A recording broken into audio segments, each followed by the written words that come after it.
तो ये मैं क्या कर रहा हूँ घर में।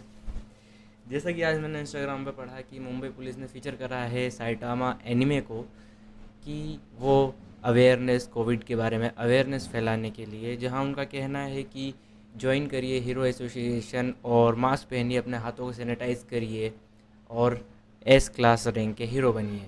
तो कौन है ये साइटामा और क्या है ये एस क्लास रैंक हीरोज़, इसके बारे में हम जानेंगे। क्योंकि आज से जो सीरीज़ चालू हो रही है वो साइटामा के बारे में होगी, जहां हम मालूम करेंगे कि कैसे साइटामा हीरो बना और वो कौन है और ये एस क्लास रैंक क्या है। फर्स्ट की स्टार्ट होते ही हम देखते हैं कि लोग बहुत पीसफुली अपने काम पे जा रहे होते हैं, वॉक कर रहे होते हैं, मेट्रो में होते हैं, कि तभी एक ज़ोरदार का धमाका होता है और विलन की एंट्री होती है। जी हाँ, शुरुआत में ही विलन की एंट्री, मतलब एक्साइटिंग भरा होगा ये साइटामा का सीरीज़।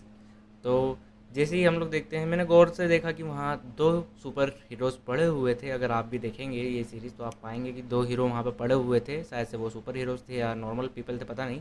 पर हाँ, वो विलन बहुत ज़्यादा तबाही मचाता है, इतने में हीरो की एंट्री होती है और हम देखते हैं कि हमारा हीरो जो कि न्यूज़ चैनल देख रहा होता है वो टीवी बंद करके वहाँ पहुँचता है। और जैसे ही वो वहाँ पहुँचता है वो उस विलन से मिलता है और वो विलन कहता है कि तुम अभी तक में से सबसे तेज़ हो, कौन हो तुम। तो वो कहता है कि मैं वो हूँ जो कि एक हॉबी के लिए हीरो बना है। मतलब हॉबी, लोग पढ़ते हैं, लिखते हैं, स्विमिंग, डांसिंग जो भी करते हैं, बट यहाँ हमारे ही हीरो की हॉबी है जो कि हीरो बना है सिर्फ हॉबी के लिए। मतलब बहुत ज़्यादा इधर उधर हो गया है, आगे बढ़ते हैं।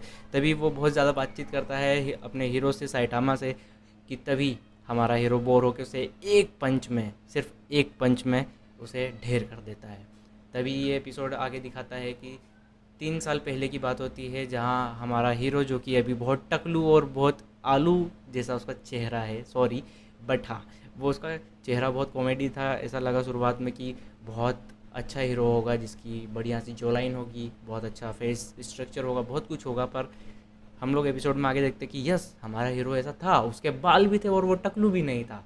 तभी वो वहाँ पे मुलाकात होती है उसकी एक क्रैब मैन से। जो इंसान बहुत ज़्यादा क्रैब खा चुका होता है वो खुद एक क्रैब में कन्वर्ट हो जाता है, एक केकड़े में कन्वर्ट हो जाता है, जो कि बहुत अजीब लॉजिक है, पता नहीं कहाँ से लाए। बट चलिए आगे देखते हैं। जहाँ वो क्रैब हमारे हीरो से बात कर रहा होता है, हमारा हीरो बहुत सारे इंटरव्यूज़ देने के बाद ये उसका एक और इंटरव्यू होता है, जहाँ वो थक हार के रिजेक्ट होके घर आ रहा होता है, कि तभी वो क्रैब मैन से टकराता है। क्रैब मैन बोलता है कि मैंने अभी तक जितने भी रास्ते में लोगों को पाया मैंने सबको ख़त्म कर दिया है, और तुम्हारी क्या राय है। तो वो हमारा हीरो बताता है कि मैं डन हो चुका हूँ अपनी लाइफ से, एंड जो भी उन लोगों के बीच में बातचीत होती है, पर क्रैबमैन उसे छोड़ देता है और कहता है कि तुम्हारी जो आइज़ है वो बिल्कुल मेरे जैसी है, जैसे मैं कन्वर्ट होने से पहले था। तो वो उसे छोड़ देता है और वो वहाँ से जाने लगता है।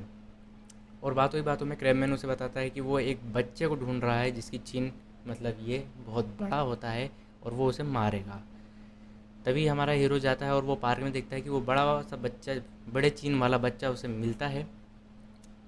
और फिर हमारा हीरो सोचता है कि ठीक है, जाने दीजिए, मेरा क्या जाता है, मरने दो इसी से मरना है। कि तभी वहाँ पे क्रैब मैन आता है और वो उस बच्चे को जैसे ही मारने वाला होता है, वो हमारा हीरो जाके डाई मार के उसे बचाता है।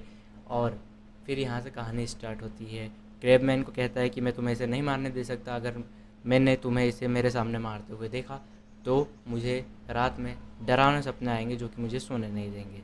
तो क्रैबमैन कहता है तो ठीक है, पहले मैं तुम्हें मारूंगा फिर मैं इसे मारूंगा। और इसी बीच जब इन दोनों के बीच में फाइट होती है तो पहले हमारा हीरो बहुत पिट जाता है, पर द एंड आखिरकार क्रैबमैन मारा जाता है। क्रैबमैन के मरने के बाद हम वापस अपने प्रेजेंट में आते हैं, जहाँ हमारा हीरो खुद शॉपिंग मॉल में क्रैब्स ले रहा होता है। कि तभी एक बड़ा सा इंसान कह सकते हैं, वैसे इतना बड़ा तो हल्क था, पर हल्क के भी इतने बड़े पाँव नहीं थे। तो एक बड़ा सा इंसान आता है जिसके कंधे पे एक छोटा सा इंसान बैठा हुआ रहता है और वो कहता है कि I am the strongest man in the world. जो बड़ा इंसान है वो ये चीज़ कहता है। तभी हम देखते हैं कि एपिसोड में उसके पास में जाते हैं, जहाँ वो दुनिया का सबसे ताकतवर इंसान बनने के लिए बहुत तगड़ी मेहनत कर रहा होता है। कि उसका एक पागल साइंटिस्ट भाई उसे कुछ एस्टेरॉइड देता है पीने के लिए। वो कहता है कि ये ऐसा एस्टेरॉइड है जो तुम्हें बहुत ताकतवर बनने में मदद करेगा। और तभी वो जो इंसान मेहनत कर रहा होता है वो उसे पीता है और फिर इतने बड़े इंसान में तब्दील हो जाता है। फिर हमारा हीरो उस बड़े इंसान के कंधे पे जाके बैठ जाता है और कहता है, तो तुम्हें कैसा लग रहा है आखिर सबसे ताकतवर होके? तो वो उसकी बात दोनों भाई ध्यान से सुनते हैं, और जो साइंटिस्ट भाई है वो कहता है कि वो तुम्हारे कंधे पे उसे मार दो। बट हीरो को मारने की जगह वो गधा गलती से अपने ही भाई को मार देता है और वो बहुत रोता है। फिर वो हमारे हीरो को अंधाधुंध तरीके से धोता है, और हमारे हीरो के रिएक्शन यहाँ पे देखने वाले होते हैं, क्योंकि जिस तरह से एक हीरो, हमें लगता है कि हीरो होना चाहिए, बहुत सीरियस होना चाहिए, सीरियस होता है, बहुत अच्छी बॉडी वगैरह होती है, बट यहाँ पे साइटामा का कुछ उल्टा ही रोल है। उसका जो फेस है वो बहुत ही फ़नी होता है, वो बहुत सेवेज जवाब देता है सबको, वो किसी की नहीं सुनता ज़्यादातर, और उसे बकवास में बिल्कुल भरोसा नहीं होता।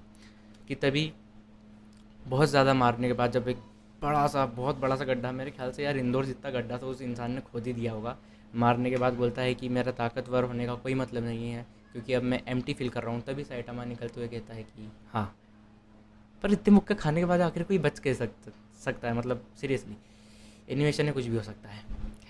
तो वो बाहर निकलता है, कहता है कि अब तुम्हें मालूम पड़ा कि कैसा फील होता है, और वो तभी उस इंसान को भी सिर्फ एक मुक्के में, एक चुटकी सिंदूर की कीमत तुम क्या जानो, रमेश बाबू का डायलॉग यहाँ पे मुक्के में तब्दील हो गया है। हमारा हीरो सबको बस एक ही मुक्के में मार देता है। फिर उसके बाद बात होती है और हीरो बात कर रहा होता है खुद से ही कि मैं अब पहले जैसा फील नहीं करता।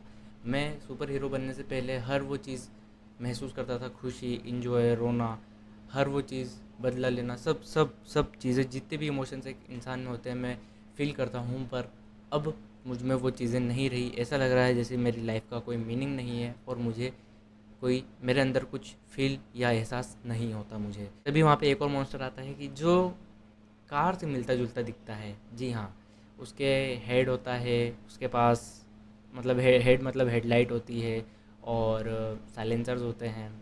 ऐसे ही वो बहुत सी पार्ट होते हैं। और मैंने देखा कि एक जगह पे बहुत हंसी वाली चीज़ थी कि वो उसके वहाँ पे, और ये चीज़ मैंने बड़े इंसान में भी नोटिस करी थी, जब वो आता है तो उसके प्राइवेट पार्ट पे बादल होते हैं, और इसके प्राइवेट पार्ट पे नंबर प्लेट होती है। सीरीज़ तो बड़ी मज़ेदार है, मतलब बहुत कॉमेडी लुक दिया है इन लोगों को। पर तभी हमारा हीरो फिर से उसे एक पंच में मार देता है। जहाँ हीरो जाता है, अपने बारे में बताता है कि मैं हर रात में अपने कपड़े धोता हूँ, नहाता हूँ और वापस से सो जाता हूँ, और मेरी यही दिनचर्या चलती रहती है। कि तभी हमारे हीरो को एक सपना आता है कि कोई मॉन्स्टर उनके घर में घुस के उसका घर तबाह कर देता है, और फिर वहाँ पे उन मॉन्स्टर से बहुत तेज़ भिड़त होती है। और फिर हमारा हीरो कहता है कि ये फील जो मुझे इतने सालों से नहीं मिला था, लड़ने का, गुस्सा होने का, ये फील मुझे वापस से मिला। और वो वहाँ पे बहुत अंधाधुंध फाइट होती है, जिसके बाद उन सभी मॉन्स्टर्स को ख़त्म करने के बाद उनका किंग मॉन्स्टर आता है। जैसे कि हम लोग हर जगह देखते हैं कि लेवल हार्ड में बॉस आता है, वैसे ही यहाँ पे सबको ख़त्म करने के बाद उसका बॉस आता है। पर तभी मालूम पड़ता है कि ये रियलिटी नहीं थी, ये सपना था। और जब अलार्म बजता है तो ये सपना टूट जाता है। नींद से जागते ही हमारा हीरो एक आवाज़ सुनता है, वही आवाज़ जो कि उसने सपने में सुनी थी। और जैसे ही वो सूट पहन के बाहर नीचे कूदता है, जहाँ वो उनके बॉस को मार देता है, जहाँ हम देखते हैं कि सपने में बहुत बड़ा बॉस है, वो बहुत पिद्दू सा होता है और वो एक ही बार में मर जाता है। और बाकी जो लोग रहते हैं वो लोग सॉरी का झंडा गाड़ के जा चुके होते हैं। एपिसोड नंबर 1 के ख़त्म होने के आखिरी में दिखाया जाता है कि कहीं एक दूर जगह सिटी से वहाँ पे एक रोबोट टाइप का कोई है, जो कि एक मरी हुई गाय के पास खड़ा होता है और उसकी नज़रें वो सिटी की तरफ करता है। तो सोचने की बात है कि ये रोबोट कहीं हमारे हीरो से जाके तो नहीं लड़ने वाला। तो जो भी हो, होगा बड़ा एक्साइटिंग। बने रहिए अपने इस चैनल के साथ, द एक्सप्लेनर के साथ, और हर दिन आके एक नया एपिसोड देखिए, वो भी हर एनीमे का। और आपका फेवरेट एनीमे जो आप चाहते हैं कि वो हिंदी में एक्सप्लेन हो, उसे आप कमेंट बॉक्स में डाल सकते हैं। मैं उसे पॉसिबल हुआ तो ज़रूर एक्सप्लेन करूँगा। वैसे मैं कवर करना चाहूँगा हर एनीमे को, पर एनीमे बहुत ज़्यादा हैं, सो जितना मुझसे हो सकेगा मैं उतना करूँगा। तो आप लोग बने रहिए इस चैनल के साथ, और रोज़ देखिए एक नया एपिसोड, वो भी हिंदी में एक्सप्लेन होते हुए। Tata, bye bye.